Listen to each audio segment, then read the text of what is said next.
स्वागत है आप सभी का जय हिंद एक्सप्रेस न्यूज में। किसी भी मुसद्दे के बिना लॉ कमीशन ने लोगों से राय मांगी जो कि गैर कानूनी है। SC, ST, OBC और लघुमती समाज को मिले आरक्षण को खत्म करने की केंद्र सरकार की साजिश है। संविधान बनाने का अधिकार सिर्फ संसद को है, तो फिर लॉ कमीशन बिना मुसद्दे के लोगों से अभिप्राय क्यों ले रहा है? यूनिफॉर्म सिविल कोड लागू होने से पूरे भारत में अराजकता फैल सकती है और कई समुदाय और जातियां एक दूसरे के आमने सामने आ जाएंगे।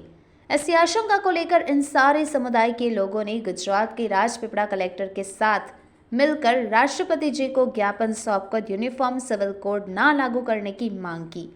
इस बारे में जय हिंद एक्सप्रेस से बात करते हुए डॉक्टर प्रफुल्ल वसावा बताते हैं कि देश में किसी भी नागरिक ने यूनिफॉर्म सिविल कोड नहीं मांगा, तो फिर सरकार क्यों लॉ कमीशन के माध्यम से लोगों में वैमनस्य फैला रही है? जानते हैं डॉक्टर प्रफुल्ल वसावा राष्ट्रपति से क्या मांग करते हैं। गुजरात और देश में ST, SC, OBC और लघुमती समुदाय के लोगों ने मिलकर कल UCC का जो काला कानून आ रहा है उसके विरोध में राष्ट्रपति महोदय के नाम कल हमने ज्ञापन पत्र नर्मदा जिला कलेक्टर को दिया है। और हम ये इस UCC बिल का हम विरोध करते हैं। इस देश के अंदर ST, SC, OBC और लघुमती समुदाय की जनसंख्या 85% है। तो इन 85% लोगों को उनकी अलग अलग जातियाँ, अलग अलग धार्मिक उनकी जो परंपराएं हैं और उनकी जो जीवन शैली है, उस जीवन शैली को बचाने के लिए भारतीय संविधान में कुछ प्रावधान किए, कुछ विशेष उनको अधिकार दिए हैं। अभी UCC बिल लाकर ये हमारे जो हमारे स्पेशल जो पावर्स है, जो स्पेशल हमारे अधिकार है, उसको ख़त्म करने के लिए इस देश के कुछ लोगों ने ये UCC बिल लाकर उसको खंडित करने का प्रयास किया है।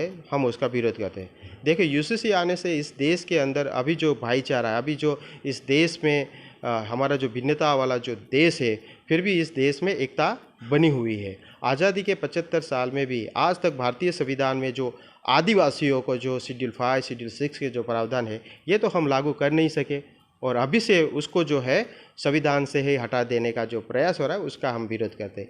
इस देश के अंदर 54% जो है OBC की आबादी है और ये OBC की आबादी के आज कोई भी उसका कोई विशेष बजट नहीं है, उसका कोई जनकाली कोई योजना ही नहीं है, क्योंकि OBC का जो अलग से जो जाति जनगणना होनी चाहिए ये आज तक ये नहीं हो रही। अभी जो हुआ है तो उसके जो आंकड़े हैं ये केंद्र सरकार अभी तक लोगों के सामने ला नहीं रहे। इसके कारण OBC को जो कुछ भी राज्य सरकार और केंद्र सरकार जो भी टुकड़ों में जो दिया जाता है वो OBC लेकर वो अभी ले रहा है। तो हमारा यही कहना है कि इस प्रकार जिस प्रकार ST, SC, OBC और SC समुदाय के लिए जो अलग से उनका जो बजट है, अलग से उनको जो उनके ऊपर जो अत्याचार हो रहा है ST, SC, OBC के ऊपर, तो उसके लिए भी कुछ विशेष प्रावधान है, कुछ कानून में जो प्रावधान है आज वो कमज़ोर है। आज ऐसे कानून होते हुए भी आज ST, SC के ऊपर जो अत्याचार बढ़ रहे हैं, उनके ऊपर जुल्म बढ़ रहे हैं, उनकी महिलाओं के ऊपर जो जुल्म बढ़ रहे हैं, तो उसका विरोध हम करें कि इस देश में UCC की ज़रूरत नहीं है। इस देश के अंदर SC, ST, OBC और उनके लिए जो कानून बने हैं उस कानून को सख्ती से लागू करने का प्रयास होने चाहिए। इस देश के अंदर जिस प्रकार से जो लॉ कमीशन है वो जिस प्रकार से जो देश के अंदर जो है लोगों के जो अभिप्राय है तो वो लेने का प्रयास कर रहे हैं, लेकिन आर्टिकल 368 के मुताबिक इस देश में कोई भी कानून बनाने का जो प्रावधान है वो लोकसभा और राज्यसभा के पास है। लेकिन जो BJP ने ये चुनाव में जिस प्रकार से UCC लाने का जो लोगों में कमिटमेंट किया था, उस कमिटमेंट को पूरा करने के लिए आज लॉ कमीशन काम कर रहा है। तो हमारा यही है कि लॉ कमीशन जो है, ये लॉ कमीशन के देश के लोगों ने नहीं कहा है कि हमें एक नया कानून चाहिए या हमें UCC जैसा कानून चाहिए, लेकिन लॉ कमीशन जो है वो सिर्फ और सिर्फ भाजपा के इशारों पर अभी काम कर रहा है और उसको ऐसा कोई भी संवैधानिक रूप से उसको अधिकार नहीं है। तो हमारा यही कहना है कि इस देश के लोगों को जो है अच्छी शिक्षा उसको चाहिए इस देश में लोगों को अच्छी अच्छी फसल के लिए उसका जो मुआवजा है एमएसपी का हमें कानून चाहिए।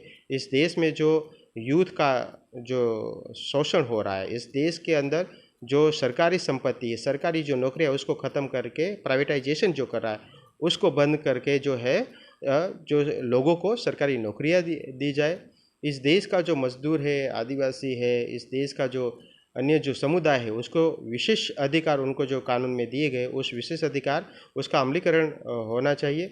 इस देश का जो भी आदिवासी समुदाय है, इस देश के जो लघुमती समुदाय, चाहे वो ईसाई हो, चाहे वो मुस्लिम हो, चाहे वो पारसी, चाहे वो जैन हो, चाहे वो सिख हो, इनके जो विशेष और धार्मिक जो अधिकार उनको जो दिए हैं उस अधिकारों का यहाँ पर यूसीसी आने से वो रद्द हो जाएंगे, वो ख़त्म हो जाएंगे। इसीलिए हमारा यही कहना है कि इस देश की जितनी भी जाति और समुदाय अलग अलग भौगोलिक परिस्थिति में लोग कुछ पहाड़ी क्षेत्र में रहे, उनके जो जल जमीन जंगल का जो अधिकार है वो बचा रहे। और ये यूसीसी बिल आने से ये इन सभी अधिकारों के ऊपर खतरा होने के हमें आशंका है। इसीलिए हम अभी से यूसीसी जैसे काले कानून का हम विरोध करते हैं। डॉक्टर प्रफुल्ल वैश्य, सोशल एक्टिविस्ट।